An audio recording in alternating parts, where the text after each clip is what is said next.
And it was only 3 days in this all-girls Baker-acted society. And I was there for 3 days, but it felt like 3 months. It was such a deep portal for me. And yeah, I just got to hear all these other girls, their stories and how horrible their lives have been. And it really humbled me. And they were waking up having panic attacks and screaming in the room throughout the night. And that was my first time I got to tune into being like a medicine musician. And I would like sing them to sleep and comfort them. And I was just very focused on art while we were there, just being artistic and connecting with these girls.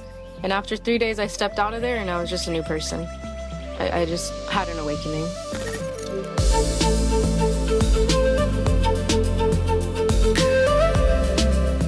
Great to be back for another episode of the Wisdom Matrix. And we have a very special guest for our celebration to honor Earth Day, which is here in April, which is Brielle Aguila. Thank you so much, Brielle, for joining today. It's an honor. We really wanted to bring someone on for this episode that would capture the voice of Mother Earth and the Divine Mother. And there was no better person that we could think of than to reach out to you, Brielle, with all the work that you're doing. And for those who are tuning in and listening, if this is your first introduction to the amazing Brielle, she is a medicine musician, a permaculturist, a birth and death doula, a community leader in many, many ways, and a true warrior of peace. And we're so excited to have you here. Hi! So grateful. Welcome to the podcast.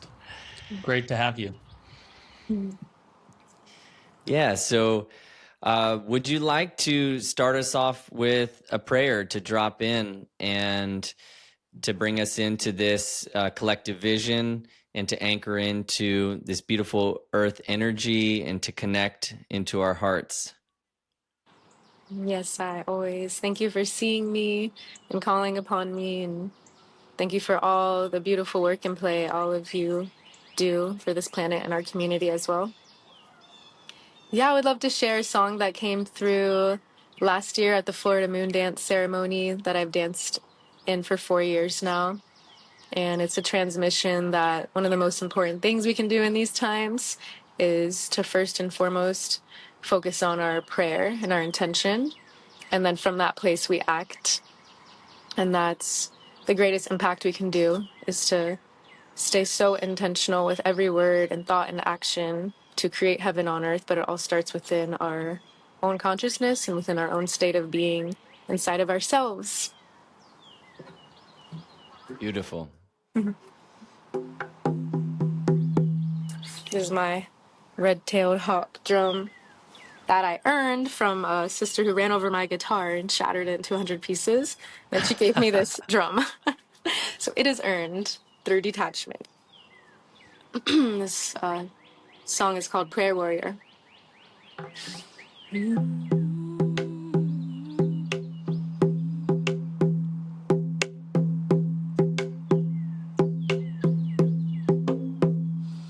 I'm a prayer warrior, warrior of the rainbow. I'm a prayer warrior, warrior of peace. I'm a prayer warrior, decolonizing from within. Prayer warrior, we heal the earth as we sing. Hey ya, hey ya, hey ya, hey ya, hey ya, hey ya, hey ya, hey ya, hey ya, hey ya, hey ya, hey ya,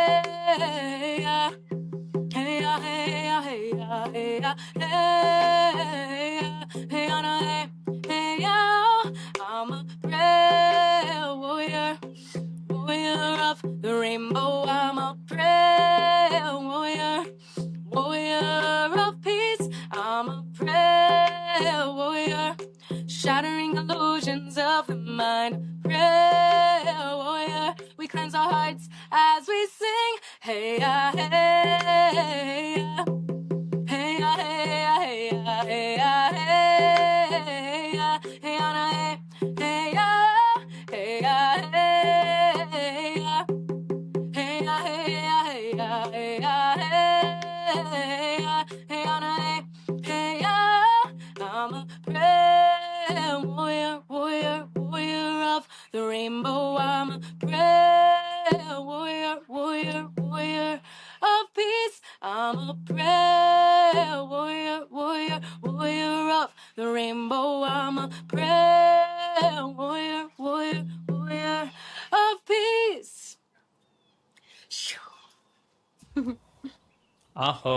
Beautiful. Aho. Beautiful, beautiful.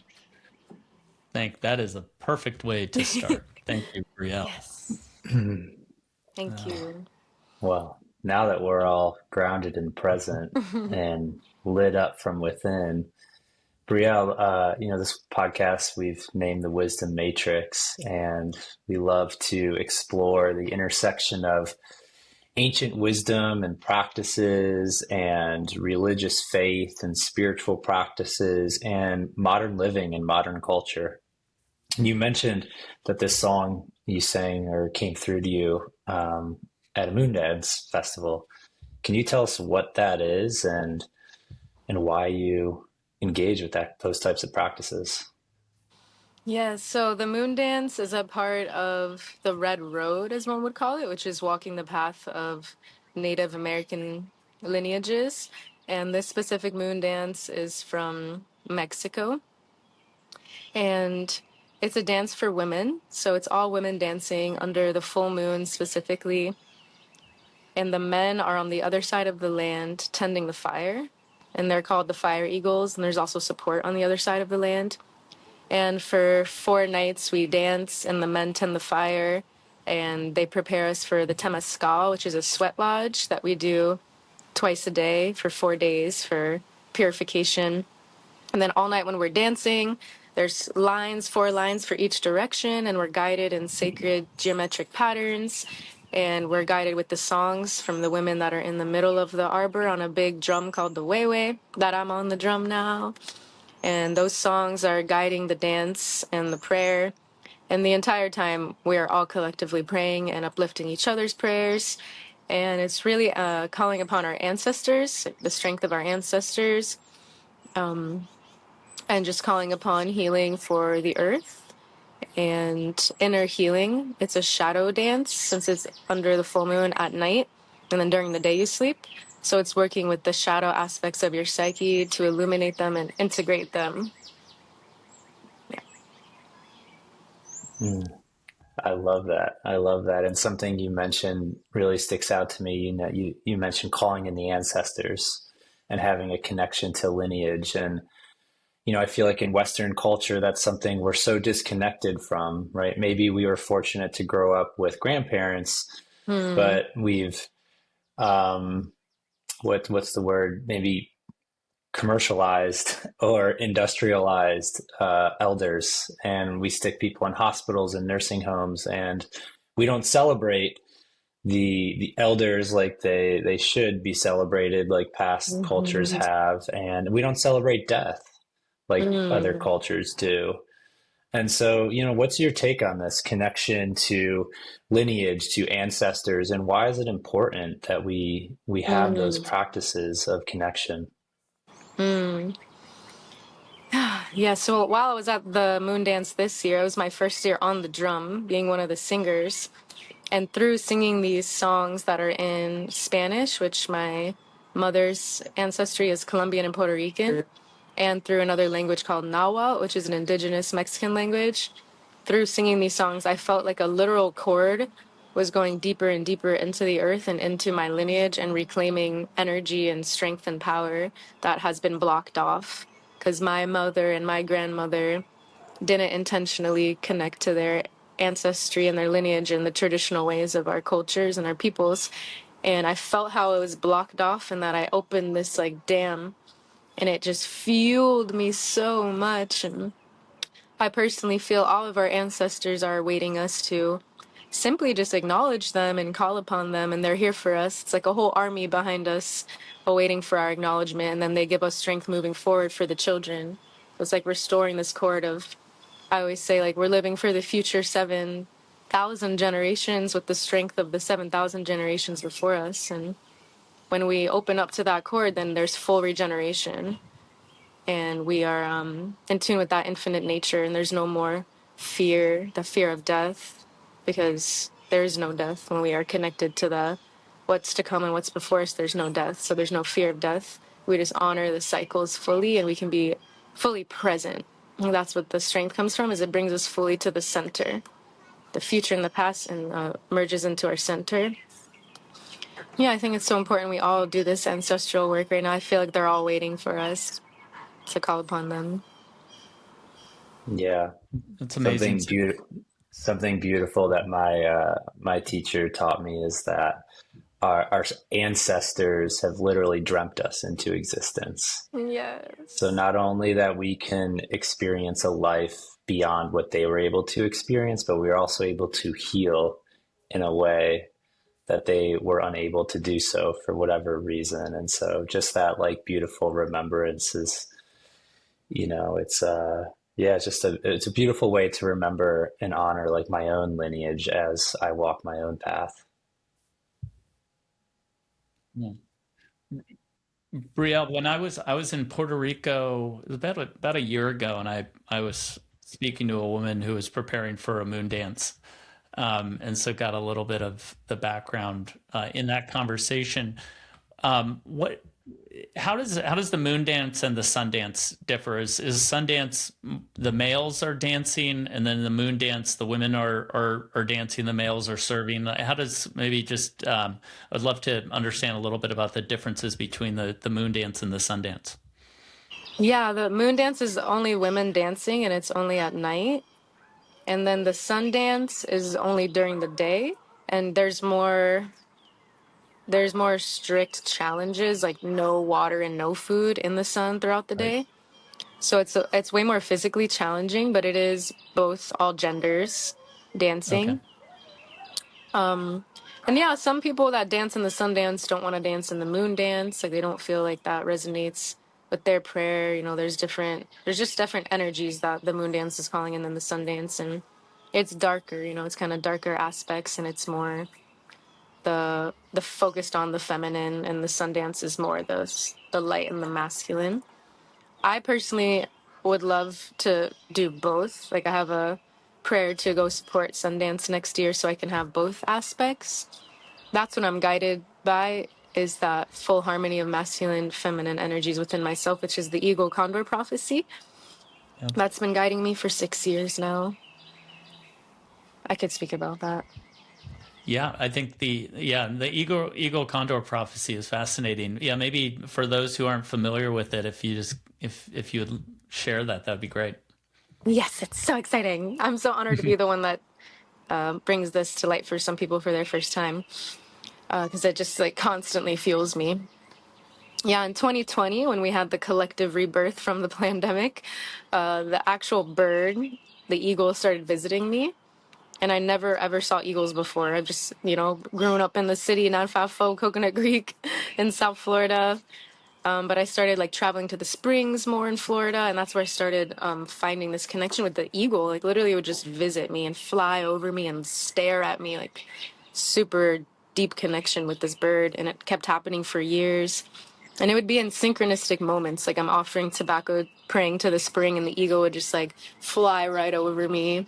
Or I'm like reuniting with this past partner I had that I learned so much with this past partner for years. We went through this really deep like shamanic dance and partnership, and we would like reunite and the eagles would just like fly past us. And I was just in awe. And then my first medicine ceremonies I started singing at were called the Vuda Agia, the shamanic flight of the eagle. And that's when I channeled my name to be Brielle Aguila, which is eagle. And then during that same time period, I started learning about the Eagle Condor prophecy. And I was like, oh, okay, this is what's happening. This bird is guiding me to this prophecy, which is an ancient Incan prophecy told like 400 something years ago.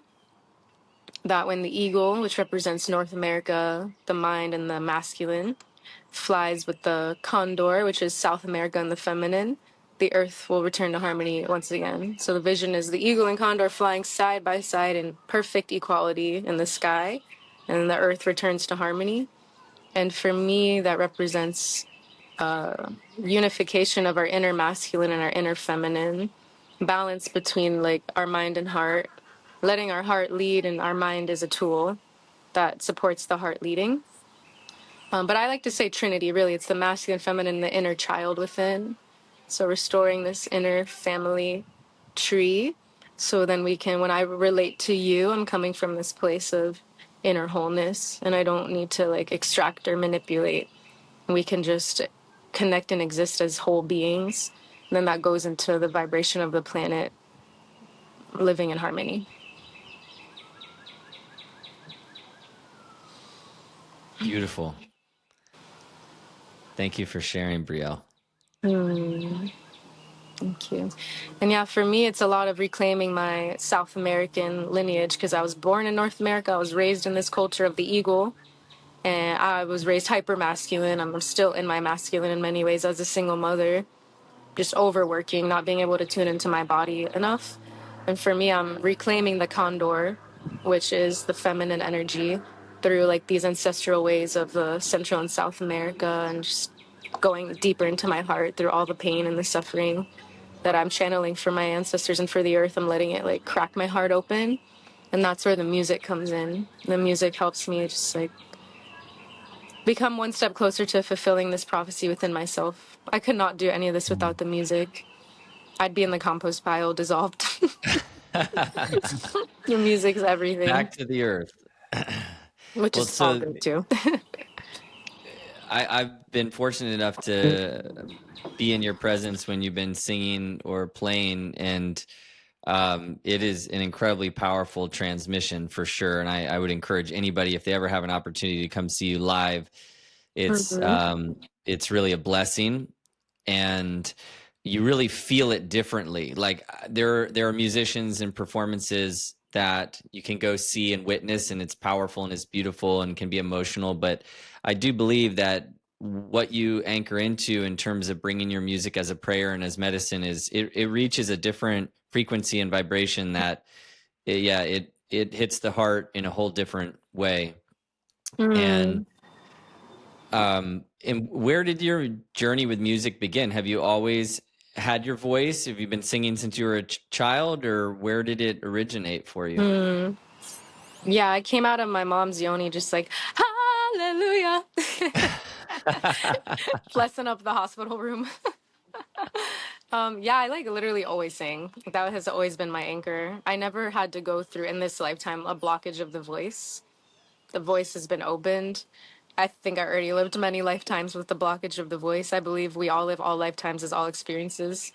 Yeah, the voice has always been open, and I started writing storytelling type of songs as soon as I could write, and had my first journal. So like 5, 6, 7, I started writing about like breakups, because I was just watching my mom go through so many horrible toxic relationships. Like, I'm just gonna write about it. But yeah, like the piano, I found the piano when I was like 10 or 11, and that opened up my musical connection. I didn't really write songs over it. I just played it and learned to read music around 10, 11, but then around 16 years old in high school, I started taking guitar lessons that my grandma put me in. Shout out to my grandma Lydia, prayers for her in the hospital right now. And yeah, since I picked up that guitar in high school, I started writing songs over the guitar to transmute the pain I was in. So it's been 16, I'm 29. I'm so bad at numbers. It's been a while of like writing songs over the guitar, specifically to like just find my inner connection and not let the pain swallow me. Like literally it moves it. It's just the ultimate transmutation for me. Actually, my first time ever making money from music was my high school talent show that I won first place in senior. And I got a $100 gift card. And I was like, I can make money from this. And it was for the most like emo depressing song I ever wrote, called Graveyard. But yeah, I had it in high school. It saved me. I was extremely suicidal in high school. I actually was Baker acted for a suicide attempt. I had a self-harm addiction, cutting my wrists. I was obsessed with mosh pits. I kind of still am. I'm like craving a mosh pit. And just like screamo music and horror movies and all the darkness that I could encompass myself in. I did it in high school. And then after I got Baker acted in senior year, I came out and I felt like I breathed my first breath of air. And since then, since 18, I had my awakening, and I've been on my dharmic path since 18. So that's 11 years. I did that math. 11 years I've been on that path of just like my mission. Yeah. It's really beautiful, and especially at such a young age. Can we tease apart that awakening at your senior Yeah. year of high school? Like, what was that like? And um, some of the men that I work with, either they themselves have patterns of addictions, or the women that they're in relationship with have patterns of addiction. And something that I just constantly see is that most people need to hit some sort of rock bottom before Mm-hmm. they're really willing to like stand up on their own 2 feet and Mm-hmm. take a stand for their own life, right? So what was Mm-hmm. that awakening for you? Yeah. I think that experience is just being humbled. We just need to be humbled and stop thinking that we can do this on our own without connection to God and Source and Mother Earth. Yeah, my dad's alcoholic. He has been my whole life. He still is. That's been the deepest, hardest part of my journey. Has been like in this loop with him my whole life of trying to get him out of hell because we're super close. I've always been really close with him. So that's caused this like this deep pain I've always felt for my lineage, really felt for my dad my whole life, and then my mom struggled my whole life being a single mom and just not being able to be in her path at all and overworking. And my parents have both been just very in deep modes of suffering, separate of each other my whole life. So that has activated that in me to feel that. And then in high school, I just didn't know what to do with it. I had the music and I had sports, but you know, you're a teenager. So the cutting the wrist was a really big addiction for me. I never had substance abuse addiction because I like saw my dad drinking and my whole dad's family like lost themselves to alcohol. And I just never felt called to any substances outside of myself besides my body. And yeah, I just had to go to that place of like, I'm done. I don't know what it was that made me feel like I was done specifically, but it definitely had to do with just a toxic relationship I was in with a man all of high school, and just not having my dad around all of high school. I just couldn't contact him really and couldn't really share time with him. And he was in rock bottom and we were very connected. So I felt like I had to go into that portal of just fully being ready to die. And my mom called the hospital and they brought me to the hospital, like the normal hospital, for cutting my wrists vertically. And then at the hospital, they Baker acted me. And she was like, no, she didn't want that to happen. She didn't know that would happen. But I'm really grateful it happened. And it was only 3 days in this all girls Baker acted society. No, yeah, system, whatever it's called. It was all girls and all ages. And I was there for 3 days, but it felt like 3 months. It was such a deep portal for me to be away from my mom for my first time and just to be in a whole new type of territory and energy. And we all shared a room at night. And yeah, I just got to hear all these other girls, like children and preteens and teenagers, their stories and how horrible their lives have been and just what they were going through, like addicted to heroin and being like raped and molested by their dads. And I was just like, whoa, it really humbled me. And they were waking up having panic attacks and screaming in the room throughout the night. And that was my first time I got to tune into being like a medicine musician, and I would like sing them to sleep and comfort them. And I was just very focused on art while we were there, just being artistic and connecting with these girls. And after 3 days, I stepped out of there and I was just a new person. I just had an awakening. I was just ready to like be, be me, stop victimizing so much. It sent me out of victim mode. I was stuck in just a victimization mentality. And from there, I started going into nature more, like nature preserves with my guitar and channeling songs, more like songs from the wisdom of nature at 18. I started going to college for music, and then I left for music and went for sustainability and agroecology. So I started to learn more about regenerating the earth and connecting to other people in college, and then I started doing yoga. So all of 18 and 19, that just kind of kept flowing onward to an awakening path. And then I started hosting my first gatherings under my organization, Everything Earth Tribe, which was full moon beach cleanups every month and vegan potlucks, teaching about factory farm animal products and why to avoid that. And then from there, I've been hosting gatherings for the past 10 years on regeneration. So that was the process. It's amazing. Mm. That's beautiful. Yeah, it's you know, when we're kind of at that point where we're forced to surrender, right? And Mm-hmm. then, you know, the amount of growth that can come out of that. And, you know, it's a beautiful age for that to happen. You know, Mm-hmm. Travis and I both have daughters right around that age. And so it's, you know, seeing that transition. I mean, the teenage years are challenging, right? Regardless Mm-hmm. of one's circumstance, and right, kind of stepping into kind of a greater awareness of yourself and your place in the world. And Mm-hmm. so you know, it sounds like it was a very challenging moment in time, but you know, what came out of it's beautiful. The on the medicine music front, and I'm seeing more and more awareness of medicine music as a genre that's coming into awareness for people. What's been your experience kind of within that community, and how do you see that kind of blossoming and impacting others beyond just kind of maybe the people who are maybe in the know, right? And just kind of Mm-hmm. more broadly, and do you see that and I think going back to the Eagle Condor prophecy is what I've always found fascinating about it is, you know, a large part of that prophecy is a lot of these ancient traditions were kind of held in secret, right, for a long time so that they would be preserved, right? And then Mm-hmm. it was that moment in time when the world really, really, really needed it, is Mm-hmm. then they would kind of come out into the open, and that's the time period that we're living in now. And Mm-hmm. I would think, you know, people connect so deeply to music that it feels like the music piece of it is such a critical component of bringing people into this, you know, into this deeper awareness. Yeah, just curious to kind of get your thoughts on kind of the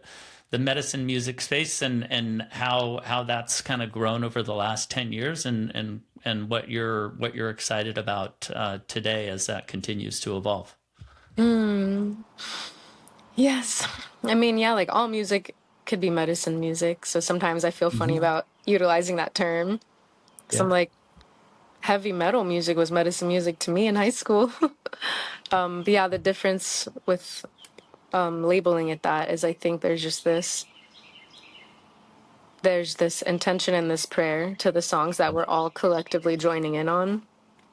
It's not as much just like mindless and in your body, like the prayer of the words and the prayer of the actual sounds the voice is making is really directing our energetic field collectively, is what I've noticed, because it's ceremonial music, it's for ceremony. So usually it's honoring the elements, honoring the medicines, the plant, animal, fungi, medicines, and all they do, honoring Creator in this space of gratitude and reverence for these allies, these relations, these teachers that are non-human, that help us on our human journey. And then also just like honoring the cycles of life and the wisdom of nature is really present in the medicine music. What I've noticed from singing in ceremony is that the music is actually the foundational piece to us remaining protected in the field, because a lot of times in medicine ceremonies, I mean, there's entities all around us and entities all within us already. But a lot of times, you know, there could be more extractive entities that come into the field when the container is not super strong or led by somebody who really knows what they're doing. And these entities can take over people in subtle ways or in big ways. And a lot of medicine work, I've seen that happen and I've experienced that. And then there's a lack of like true integration. And then this dissociation happens within the medicine community, and it happens within just reality of being human. But what I've noticed is the music helps us remain centered and present. And just through being centered and in our heart and present from the musical energy, we're protected in our field. And it gives us a lot of strength because it's focusing our energy. We, like when we scatter our energy and leave the present moment, we're more susceptible to entities coming in and taking over us. Like that's why my dad is filled with entities, because of alcoholism, because his energy's not focused. It's all open and scattered, and he doesn't have any intention with the medicine of alcohol. So entities are, he's ridden with them. They're sucking life from him. They're changing his thoughts. They're changing his actions. I've watched it happen my whole life. I see it in his eyes. So yeah, I just believe the medicine music can really give us this infinite strength and protection through like focusing our energy on prayer and keeping us in the present moment. Bam. That's some wisdom drop right there, let me tell you. That's some good stuff. Oh man, I'm so glad you shared that. I just learned a lot from a medicine musician, and how you see the energy, and how you see it protecting us in the field. Yeah. It's and yeah, I just wanted to mention, I'm going to take a few steps back, but then we can jump forward. But what you said about being in the hospital with those other young women and singing to them, like that hit me so hard. I mean, it makes me emotional to think about, like, the energy of that, the potency of that, that, talking about medicine music, being in that environment and delivering that, the courage that required, what you were able to transmute and bring forth for them and for yourself, that in and of itself, that story to me is incredible, and really very impactful. And I don't know if you shared that before, but that is that's amazing, Brielle. Thank you for going there and sharing that with us. Yeah, I haven't really shared that much with people, but it feels so good to open it all up in this portal right now with you Well, all. and to see that journey from where you were in that environment, what got you there, and then your voice becoming this mechanism for the prayer, the healing for those young women, and then how that birthed into Josh's question about opening up what created that awakening to where you are now is amazing. And if anybody's out there listening, you have to go check out Brielle's Spotify and listen to her music, because it is really powerful. And I've been watching your music grow over the years, and watching you grow over the years. And yeah, I feel really honored to be alongside the journey with you, for sure. Thank you. I'm so honored to be alongside your journey. You're such an important brother to me. You help me feel so safe and supported and seen. I'm so grateful for you. Easy. Easy. Right. So I saw that with Everything Earth Tribe, that you have this kind of mantra that restoring reciprocity, one garden gathering and song at a time. It seems like a really beautiful synthesis of a lot of the work you do, including the permaculture work. And I've been in and around permaculture here and there. And I've been at some of your workshops, and I always learn a tremendous amount. I'm always blown away with what I don't know, like how much there is to learn. And then I saw you had written somewhere that the spiritual teachings of permaculture principles. And I'm curious what that looks like. Because I've seen permaculture before, but what would you consider the spiritual teachings of permaculture, and how would you say that becomes an integrated part of our experience as stewards of the earth? And just to chime in real quick on this topic of permaculture, maybe start our listeners off with, what is permaculture? Yes. Because I feel like that's something that maybe a lot of people are unfamiliar with.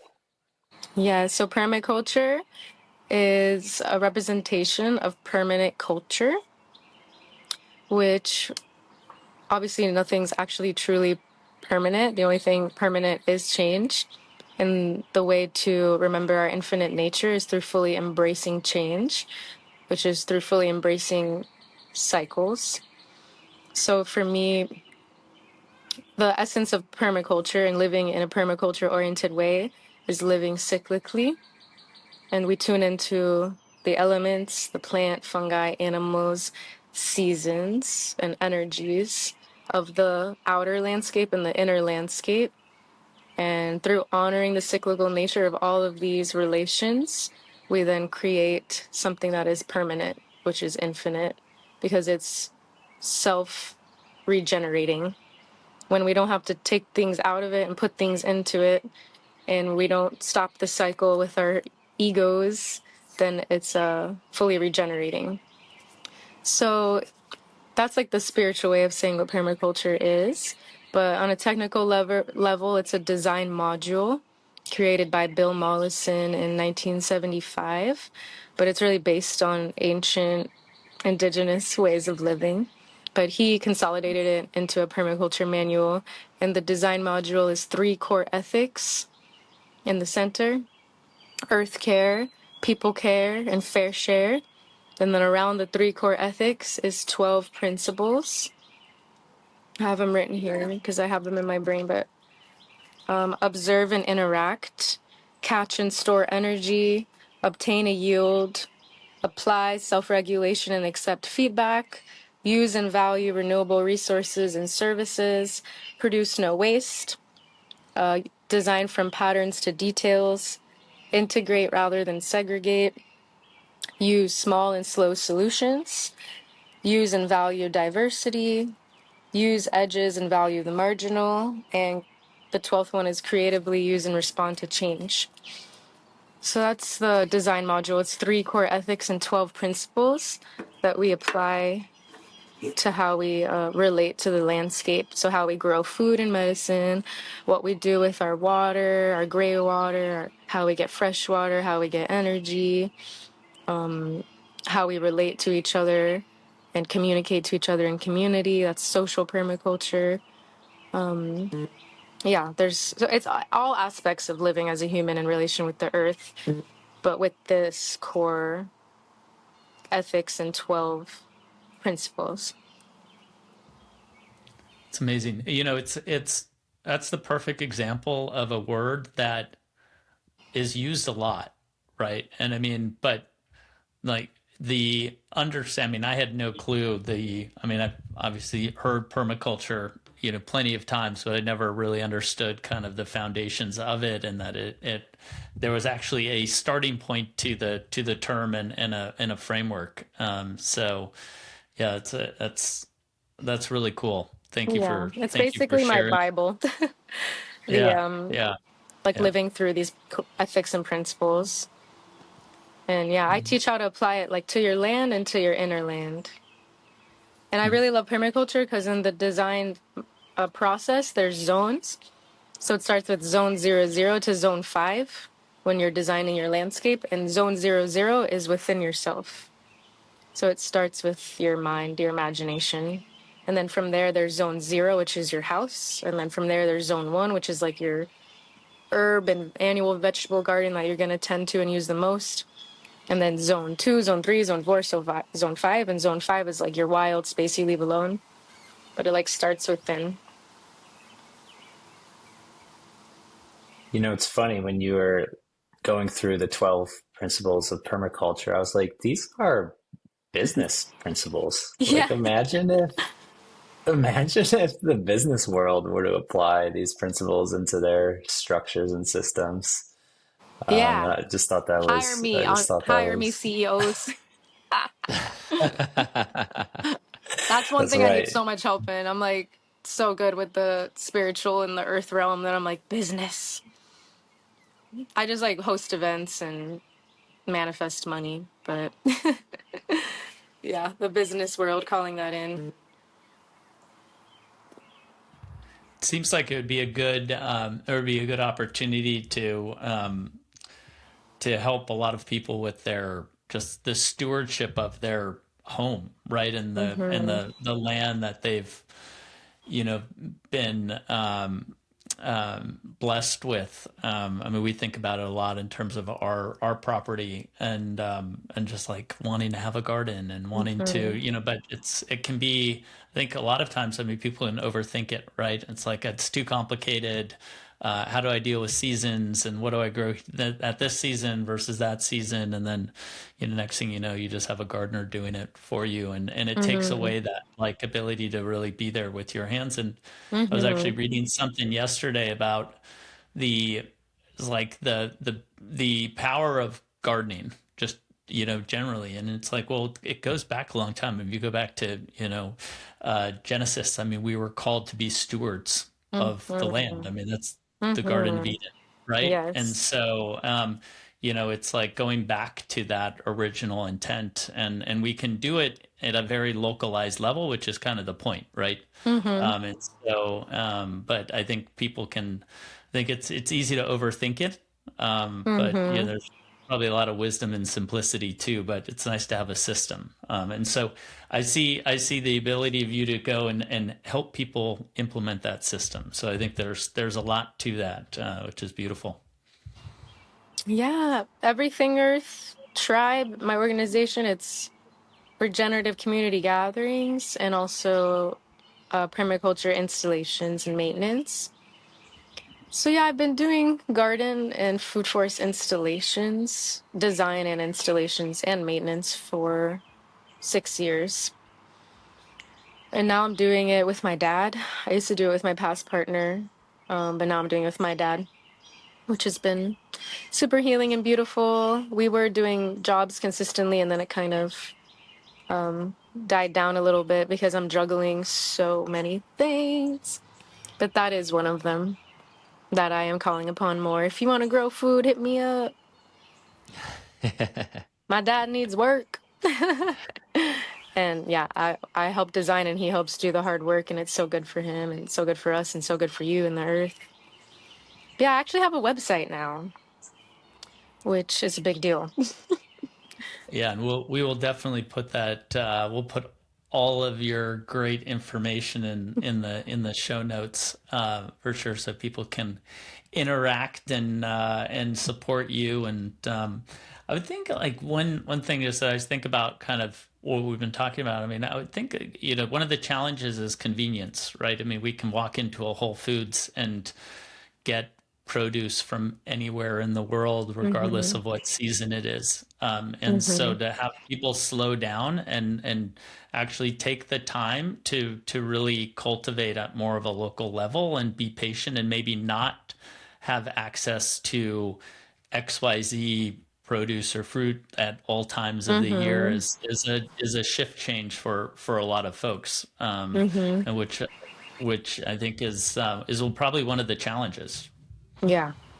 And failing. I feel like people are so afraid of failing, and that keeps so Right. many of us stuck in our comfort zone. And gardening is so intimidating to so many people, that I really do love to help be the bridge between people that like aren't super earthy or connected to touching soil and the cycles, and just making it a little more accessible and easy and fun. And I really guide people through the whole process and stay available for questions and all that. And yeah, I mean, it really shifts our consciousness to receive food that you grow. It really helps you feel how provided for we are by God and how perfect the design of this earth is. I feel like most of us are raised in a vibration of scarcity mode and survival mode. And that's why there's like we are together transcending these extractive ways of relating. And then when you garden, Hmm. you just remember. It's like a cellular memory of that we're so provided for, and that this is actually the design of creation, is to receive abundance and to be living abundance, and reciprocity, like as we're serving, we're receiving. And that, to me, that relates to the Eagle Condor prophecy, because it's like as you're giving, you're receiving. So that's the masculine and the feminine. So when the masculine and feminine are in harmony, there's just this cycle of reciprocity, and there's no need for war. There's no need for fighting or stealing. It's just like we just are existing. Like that's the prayer. We're just Yeah. existing, and everything's already there for us when we're just simply existing. Beautiful. Hmm. For people who hate to fail, which are plenty out there, What is your kind of go-to kind of here's something that, is kind of a low-hanging fruit when someone's kind of embarking on a journey of creating their own garden? Is there like, all right, I know you're not going to be able to like handle like total failure at the beginning, so I'm going to give you something that is like, regardless of your ability, your green thumb or not, that will flourish. What's kind of your go-to? Perennials. So perennials, that's the plants that we'll plant in the food forest. So the food forest is different than the raised garden beds I do. The raised garden beds are more of the annuals that you switch out seasonally. And because they're annuals, they're more needy with water, nutrients, pest management, and they're just overall harder. And that's funny. It's funny because that's usually the stuff people want to grow, like tomatoes and cucumbers and kale. Market garden stuff is usually the annual stuff in South Florida because it can't really handle the heat of later spring and summer, so they'll seed and die, and then you plant things that can handle the heat of summer. So there's the raised garden bed option, which I think, it's a little harder at first than just perennials in the ground, the mini food forest style. Because the food forest is meant to be more self-maintaining because all the plants live 5+ years, 5 to 500 years if you're planting a live oak, which is technically a perennial in the canopy layer. There's 7 layers in the food forest, so it's the roots underneath the ground, like sweet potatoes, and then there's ground cover over the ground, which is like the sweet potato leaves or vining on the ground, or like mint or pumpkin. And then there's the herbal layer, which is, like your kale. And then the shrub layer starts to become woody. That's your bushes, like Barbados cherry. And then you have your subcanopy layer, which is shorter trees like starfruit. And then your canopy layer, which is the taller trees like mango. And then you have your vines, like passion fruit. And then some people say there's 9 layers. The aquatic layer, where you can grow plants in your pond, or in the fungal layer, growing mushrooms. So with the food forest, you're working more with layers that are in the ground that grow 5+ years. They grow season after season, bigger and stronger, deeper roots. They're more resilient. They don't need you to really water them or fertilize them at all. They're just really strong allies that if somebody feels like they can't put any time into it and they just want food starting to grow, I'll plant certain perennials that are so hardy and barely need any maintenance and still provide a lot, which would be like pigeon pea, gandulas, chaya, Mexican tree spinach. Those are both shrubs. Starfruit tree, so easy. Loquat, so easy. Those are fruit trees that'll just produce like thousands and thousands of fruit, and you don't really need to do much to them. Yeah. Papaya and banana. Brielle, I was gonna say you planted a mulberry here with one of your workshops, and it was really small when you planted it. I don't remember if it was from a cutting or not, but that mulberry bush is not that big. It's maybe 3 feet tall and kind of 2 feet wide, and it is producing hundreds of berries. It's amazing. It's the best news ever. And they're delicious. It's like a It feels blackberry. I had never had a mulberry. What? Oh my God, I'm so honored. That is one of the most incredible berries. And it literally will keep producing thousands of berries every year. And after she fruits, when she starts to get bigger, you prune her back. And the fruit trees love to be pruned back, and then they'll fruit even more. And that's like another teaching. Like, we need to shed every cycle when we're done being in that fruiting stage. You can't be in the fruiting stage all the time. We need to shed, and then we'll fruit even more next time. Which is really helpful for South Floridians like me, who have been in South Florida my whole life, that I've never experienced a winter, like a cold winter, which is usually that internal shedding space for a lot of people in the country. I've never experienced that. I experienced it like through my connection with permaculture. That's how the teachings came to me of like, all right, there's this time that we need to like go within and like inner clearing. But I still struggle with that, like the rest period. Like I'm just raised in this hustle culture of where it's always sunny and there's always events and there's always something happening, and I need to make a lot of money because I live by the beach and my rent's high. And yeah, that's the biggest struggle in my life right now, is I'm literally the busiest human I know on the earth.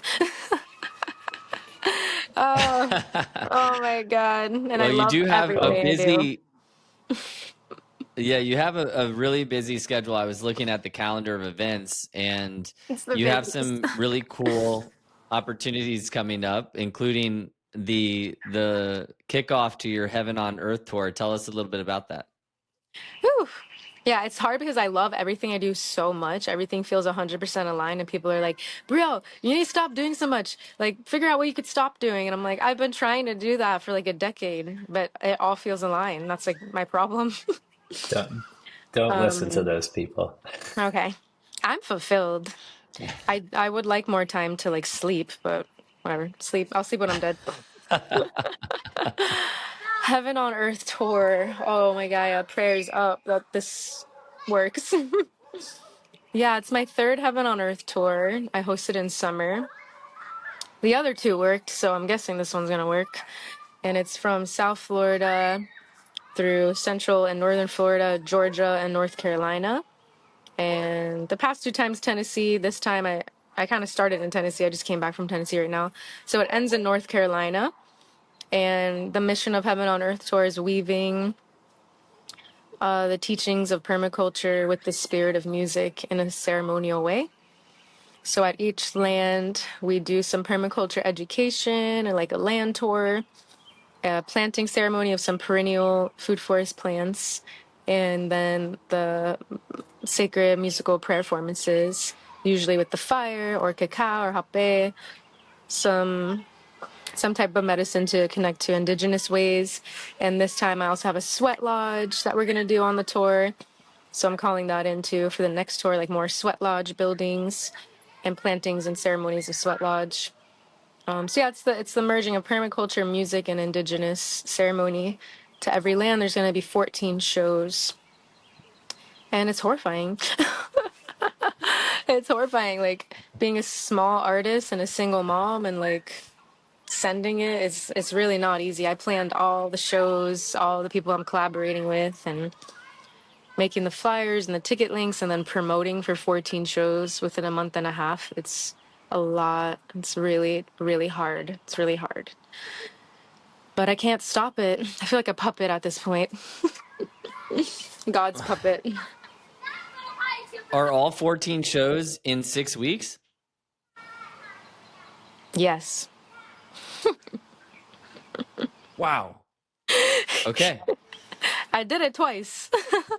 Like, how did I do that Impressive. already? And yeah, I made enough money to like pay for my rent and my travels and our food and gas and profit somehow. I'm just trusting. Like, I still go through. I have a lot of courage, and I obviously like have trusted the flow of money because I don't have any steady income. It's just like through what I'm manifesting in my mind and heart. But every year I go through this like deep fear before I launch it of like not enough people coming. That is the fear, and it'll like hit me every day, and I'm like, ah, like I have like my heart starts beating so fast. I'm like, I have to promote, I have to promote, I have to promote. Like, so I get caught in these like promotion loops where I'm just like promoting for like 5 hours on my phone, and yeah, it's like the shadow side of being this like community leader, medicine musician, Brielle Aguila. Like, now the inner workings of like what it actually takes to do this, it's like a lot. I don't get enough time to my body to tend to my body. That's what it is. But yeah, Heaven on Earth tour, come. Come support. The first one's May We will 30th definitely help promote. at Hawks Yeah, Landing's the I'm first feeling. one. Ooh, Hawks Landing. That's going to be a good one. That's yeah, that'll be beautiful. And then as you make your way up to North Carolina, I mean, I don't know. We might have to do a live recording of one of the stops, guys. That'd be Ooh, amazing. yeah, I would love that. I'm doing my Dirty 30 birthday party at Mandala Springs. We're going to actually talk about and teach about soil health and put mud on our bodies. And it's going to be an actual Dirty 30 non-alcoholic gathering on summer solstice at Mandala Springs in North Carolina. I'm so excited for that one. Beautiful. Travis and I have built a sweat lodge at Mandala Springs. That was a cool experience a couple of years ago. Yeah, with Rob. Yeah. Oh, that's so good. I love how interconnected the web is. It's incredible. Yeah, the Florida North Carolina bridge is so strong. We're so meant to have homesteads in both and dance between the two. That's my dream, the highest Mm-hmm. dream.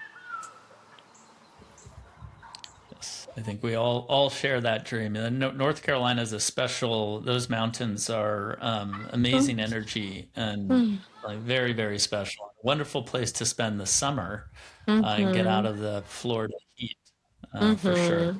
I'll be sad to miss a lot of the fruit of South Florida, but I'll be back end of July, so that there will still be some mangoes, thankfully. Yes, you'll be able to hit mango season. That was always like when I lived in Florida for 10 years, it was, and we would leave for most of the summer, and then be back in time for school. And we were always just like at Mm-hmm. the tail end of mango season. And it was like, God, do we just stay in Florida for the summer just for the mangoes? Is the most magical fruit. Yeah, we Yeah. could do both. No, Could do both. Yeah, I don't know if you guys have I know any a other couple of years questions, but I ago, do feel. Oh, what were you saying? You can continue saying. no, please continue. Yeah, I just feel called to talk a little bit more about like the spiritual aspects of like health from plants, like plant-based eating, and like what I've learned from that, and then birth and death work are two things that I would like to go deeper into. But you can guide.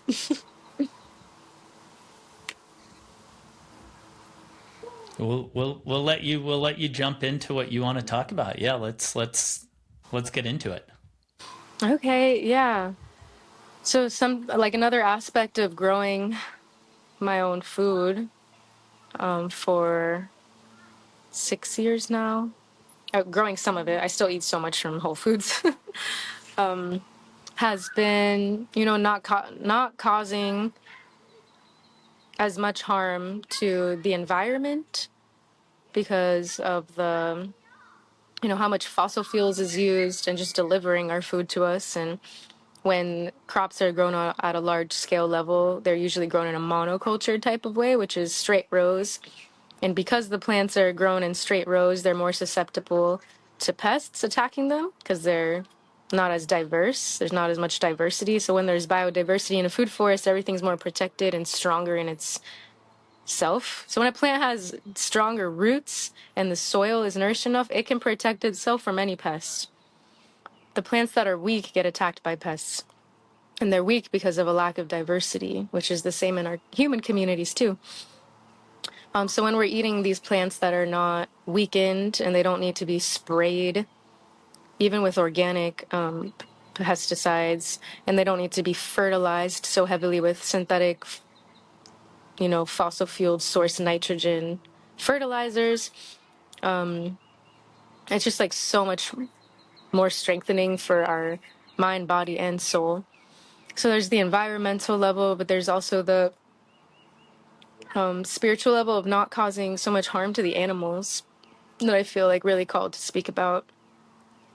So yeah, some of the first parts of my awakening, when I was awakening at 18, was through watching documentaries and reading books.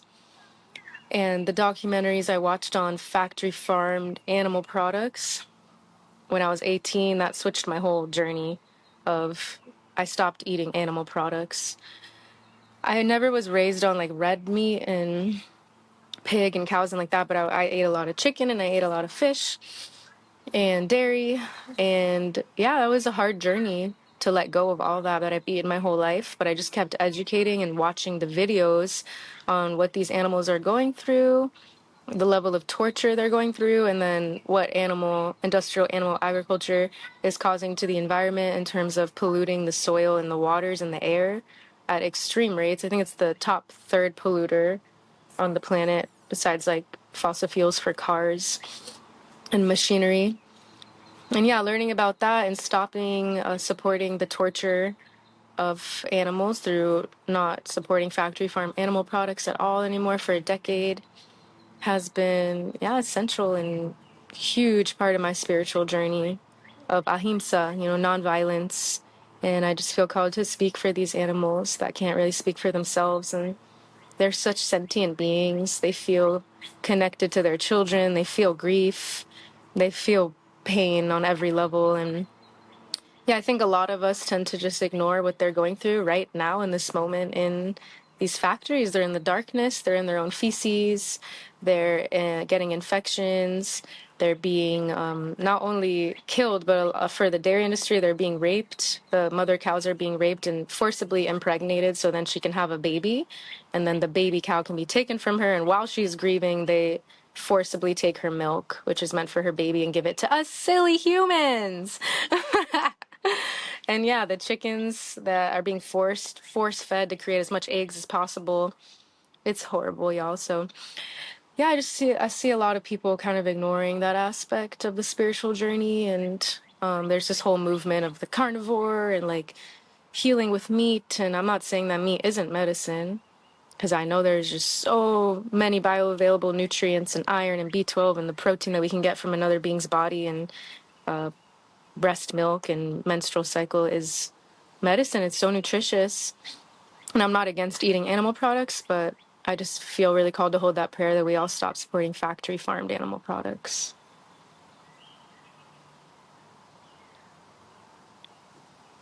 Yeah, I really appreciate you bringing up this topic, Brielle. So I was strictly vegan for 9 years, up until very recently when I decided that it was time for a season to, question and just explore. Because I tend to, my pattern is I fall into rigid patterns and then I don't like change. So I just feel like I can never grow, change, or evolve or let things go. And so, you know, um, over the last few months, exploring what eating meat again is like has been an interesting journey. It was actually something I picked up back in 2017 when I was training for my very first crossing for cystic fibrosis, something that we've talked a little bit about, that Travis's nonprofit organization created and still hosts to this day. But then, dating a partner who was plant-based for the environmental reasons, and then the spiritual and the ethical reasons were kind of the last to weave in.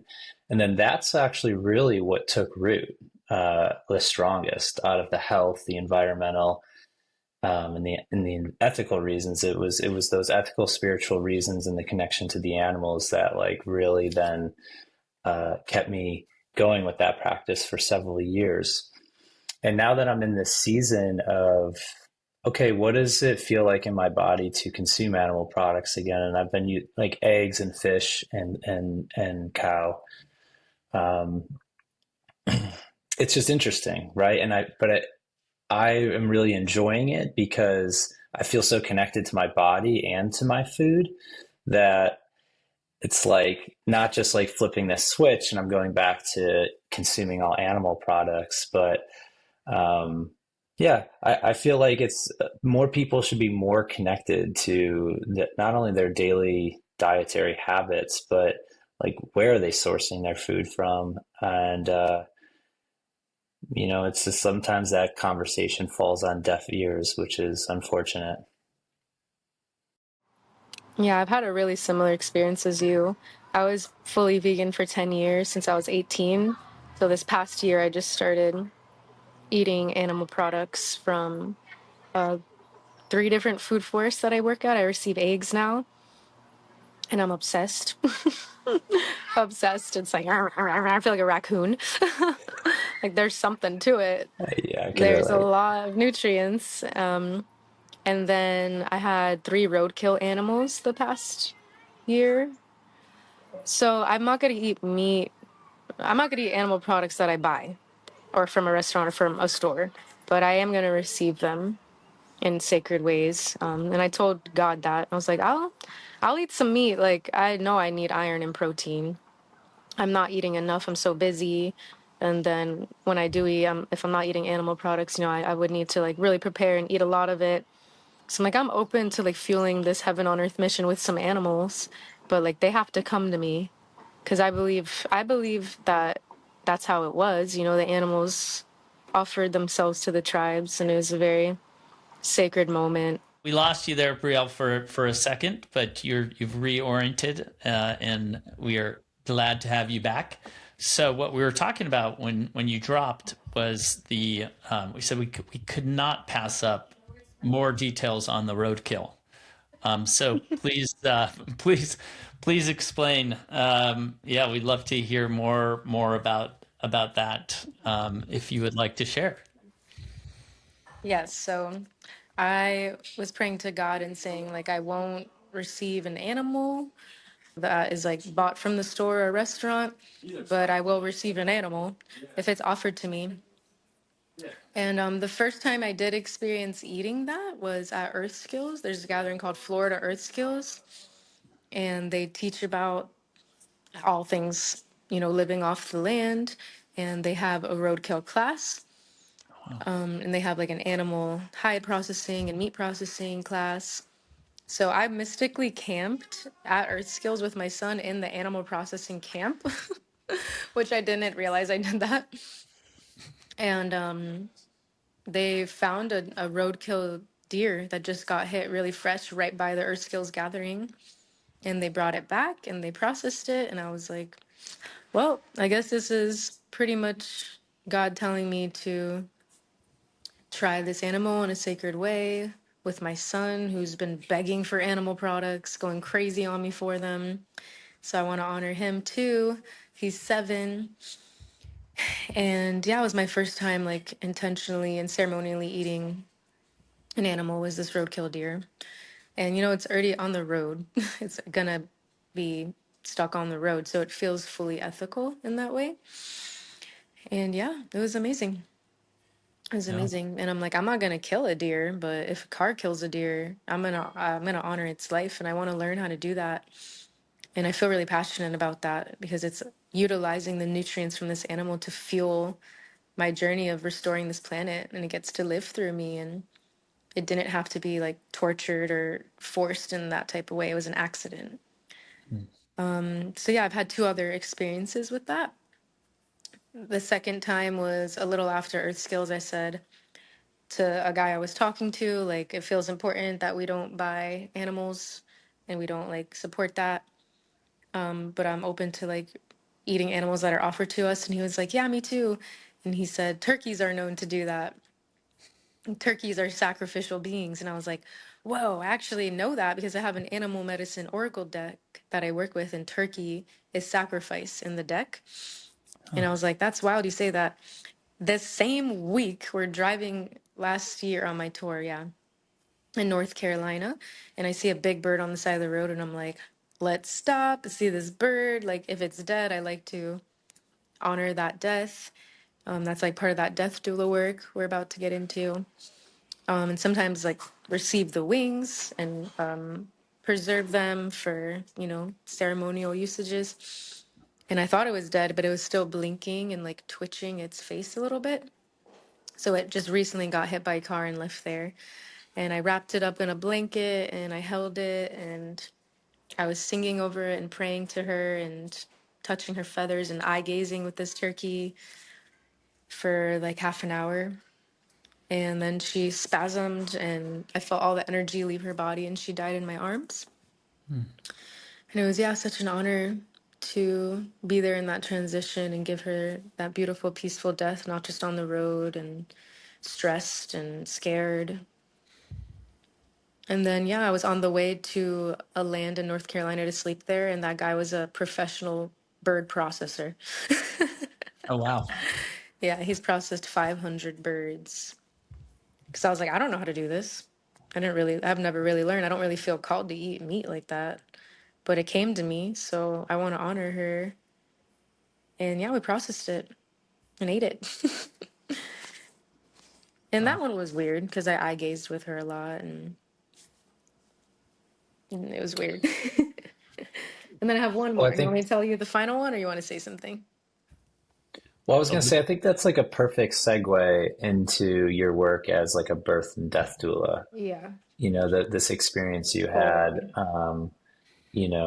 holding another sentient being in its last moments of life, and you do that, professionally with human beings as well. I get, so I'd love to dive into that, but start us off like, what do we get wrong about birth and death? Like, what do most people fail to understand about that, the that part of this life experience? I think foundationally is that we treat it as an emergency and we come into it with fear, and that it's like a medical situation. I mean, sometimes it is, of course, but a lot of times people just go into it with that mindset of like, I need the medical system. This is an emergency. Like, this needs to be like structured, and there needs to be these inputs and outputs, and they come at it in this like logistical, systematical, over masculinized, colonized way, rather than like, this is the greatest ceremony of the human experience, is to come into the earth and out of the earth. And I believe the samsara, which is like this loop of suffering that our species is is a large part due to traumatic birth and traumatic death, and not having a ceremonial space holder for those transitional thresholds. And then our souls have been fragmented and traumatized. And then the way we come back into the earth when we have such a traumatic death is like back into a really deep karmic loop, is what I've experienced that my family's in. So yeah, I did a home birth with my son Shiloh in the water 7 years ago.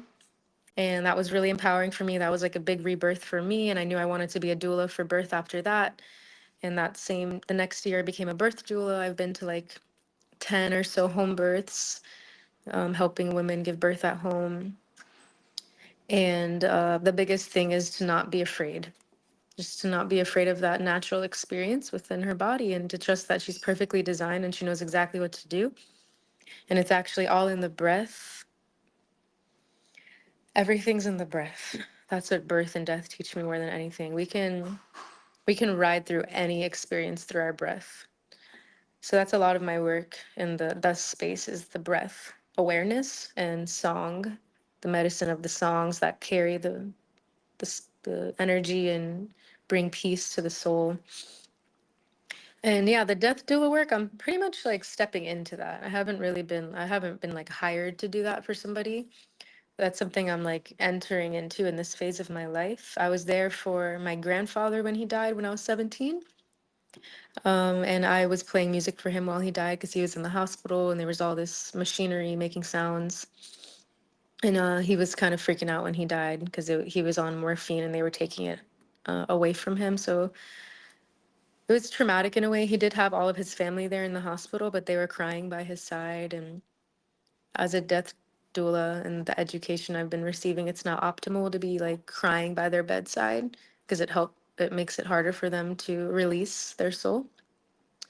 But since then, I was a death doula for a few animals that got hit by a car.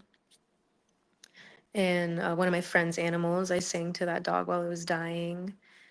And recently, I had an experience with my uncle, my grandfather's firstborn son, Eddie. A few weeks ago, he died in my mom's house. He was in the hospital for a while, and then we brought him to my mom's house. And he had a very traumatic experience and was filled with a lot of panic. He was stuck in psychosis.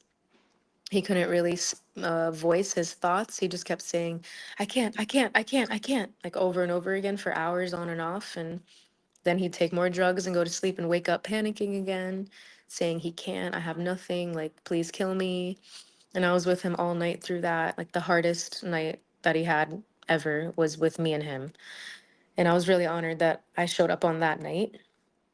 And I just kept holding him and soothing him with song. And the only thing that would bring him relief was this herbal tea I made. And I would just give him little sips of it, and he would like relax for a moment, and then he'd be like, more, more, more. I'm like, I got you. And yeah, then he passed a couple days later, and I was on the way to my mom's house. And when I got there, I did some rituals from the book Death by Sadhguru, which is to tie the big toes together and face his body towards the north so the soul leaves the upper chakras. It's important that the soul goes upward. And then playing this specific mantra by Sadhguru, which is Sanskrit, ancient Indian traditional language, speaking about the eternal nature of the soul and that the soul returns to infinite bliss and love and light. And you play that mantra. I sang it with my voice over his body for an hour.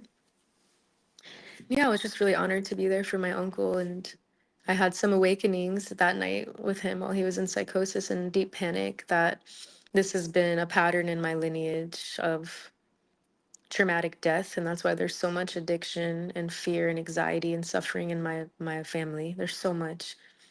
And I was realizing it's from having these horrible deaths. And yeah, what an honor to be there for my family. And I hold that prayer to be there for every single one of my family death members' deaths.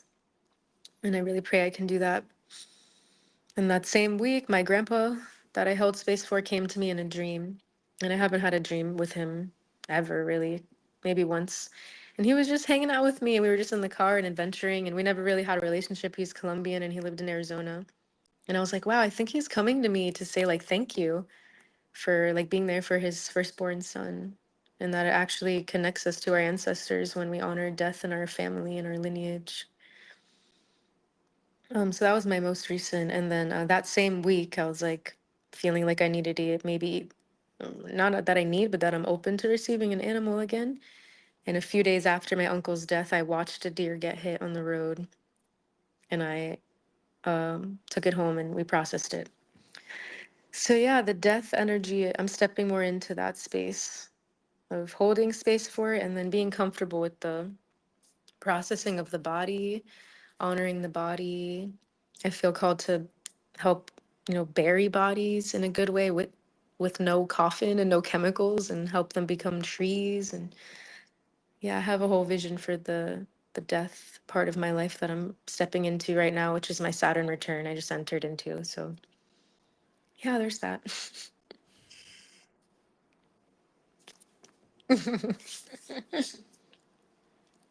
Thank you for sharing. It's an honor. Thank you for asking. I always want to share all these things. Yeah, it's powerful being with someone when they pass. I was with my grandfather, holding his hand. One of my grandfathers, with holding his hand while he passed, and it was yeah, it's a very deeply spiritually connected experience, and being able to provide that kind of comfort and reassurance to them in that process, especially, to your point, it's like we people tend to be hooked up to so many different machines and blinking noises, and and it can be very traumatizing. And then when you experience it in the East, I mean, we had a summer in Bali, and we were able to be witnesses to some ceremonies for people who had died, and there it's huge celebration. I mean, it's like Mhm.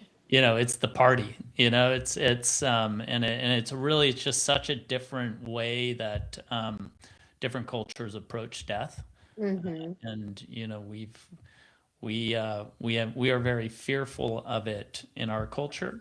And to your point, and that has repercussions, right? That Mhm. continue past when someone does die. So it's Yeah. beautiful, beautiful work you're being called to. Thank you. Thank you. Yeah, I believe the fear of death is the core fear that runs all of us. Like all the other fears are like tree branches to the trunk of the fear of death. And especially in our Western society, we're just so like identified with the material in ways that we don't recognize how eternal the soul is. But then like in the Eastern traditions, they're celebrating because they're being freed Yeah. of the bounds of the body. And yeah, it's really important to not be like at the body, at the bedside, grieving and crying and holding on to that person while they're, you know, ready to release. I feel like that's the work of a death doula, is to be so present in the moment that there's no anchors or ties to their soul to stay here, and that they can feel safe to let go because you feel safe in yourself too to allow them to let go, and because you are also safe in yourself. So I still have a lot to do in that realm to be like fully present. And I work through my fear of death all day, every day. It's like a very present part of my journey. I'm like so highly aware of how it runs me and my lineage and humans, and it's very present in my life due to that the work I do with the soil and the land and permaculture and the cycles. Just have like a really high awareness of death, and that it really feels like it's already happened. Like my death's already happened. And yeah, I die every day spiritually and energetically. I try to think of what needs to die in me so I can be more free in this body. But also my physical death, it feels like it's already happened because time isn't linear. So I do my best to like sit with that death that's already happened and feel peace with it and feel excited for it. But also I want to live till 200 years old. I think we can. We totally can. Yeah. Love that. I believe in that vision for sure. Right? Living regeneratively, like 100 feels so low. Do you guys listen to Aaron Abkey? I'm No. not familiar. That's my favorite podcast, the Jesus Way podcast. It's been expanding my consciousness so much. And he was saying something in the podcast of like the human species, why we're so stuck, why we've been so stuck in the samsara, is because of dying young too. Like because we're dying young from not taking care of ourselves and the planet, we're not able to work through as much karma, and we keep coming back with like so much karma, and that's why there's so much density that we keep like needing. It's like the pushing through it. But if we actually lived really long, like we're meant to, in true state of homeostasis with the planet, and we live 2, 3, 4, 500 years, we can actually experience clearing so much of our ancestral karma, and then like just existing and not needing to always like clear so much. And I was like, oh my God, I totally feel that. And now I have this goal. I'm like, 200's balanced. I was saying 300. I'm like, it was a little extra. We'll do 200. 200 sounds good. Yeah. Let's do it. Let's So do what it. you're telling me is that 35 years old, I've still got a lot of clearing to do. Probably. I don't know. You might be some like master. I don't really know you. No, David talks about you like you're some master. no, definitely not. Definitely not. Yeah, yeah. Well, as we wrap up, Brielle, is there anything that we didn't cover that that you would love to bring up? And I do think that we are for sure we need to do a second Okay. go at this in person at during the Heaven on Earth tour. So we'll need to align around a date for that. That seems like it'd be that's a no-brainer. That'd be a lot of fun. But yeah, Yeah. what would you like to leave our listeners with before we call it a day? Yeah, two topics that I would like to go into, but next time because they're deep, is conscious union, conscious partnership, and conscious parenting, and just things that are coming through my field with those topics that I feel are really important. But we can save that one. Tune in next time. Yeah, I think the main message I want to leave with is that the greatest thing you can do is to find your purpose, like your soul's purpose and why you're here, and fully focus on that. And then from that place, we will attract our partners, we will attract our tribe, we will attract where we're meant to be if we are living in harmony with God through our soul's purpose. And that, yeah, through not like distracting ourselves with the short term pleasures and the codependent types of relationships that have been so addictive to us for so many centuries. Yeah, we return to wholeness through living in our purpose and focusing on that every single day, letting the mission fuel you. And then, yeah, how important it is to regulate our nervous systems again so that we can show up in our purpose and we can show up for each other. And it's all through the breath.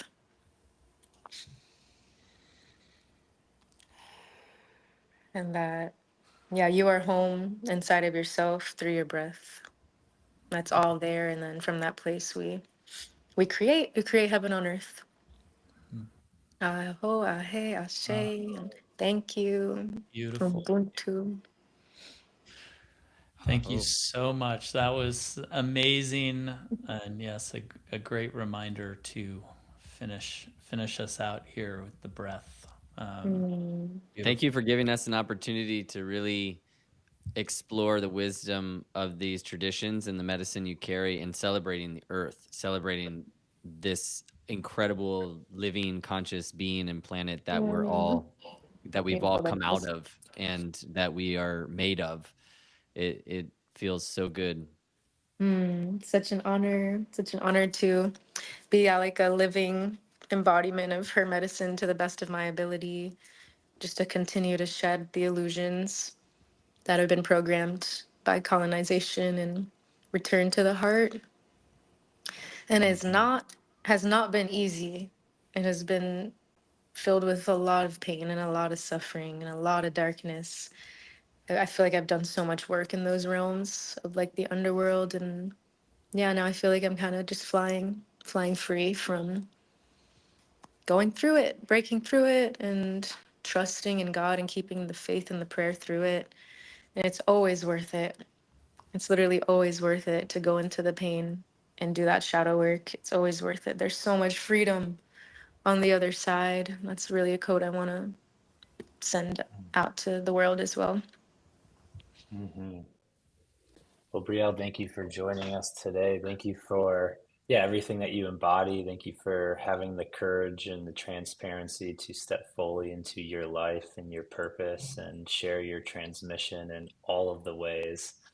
And I'm looking forward to connecting with you in person at the Hawks Landing kickoff of your tour, and maybe by then we'll have the Hawks Landing podcast studio fully operational, and we could do like a late night recording or something. And I otherwise, would love I that. think super excited to though have you back here and get into like more of the conscious relating and the conscious parenting and regulating the nervous system. That's certainly, now you're speaking my language. So we will definitely have you back. Thank you so much, so much for joining us today.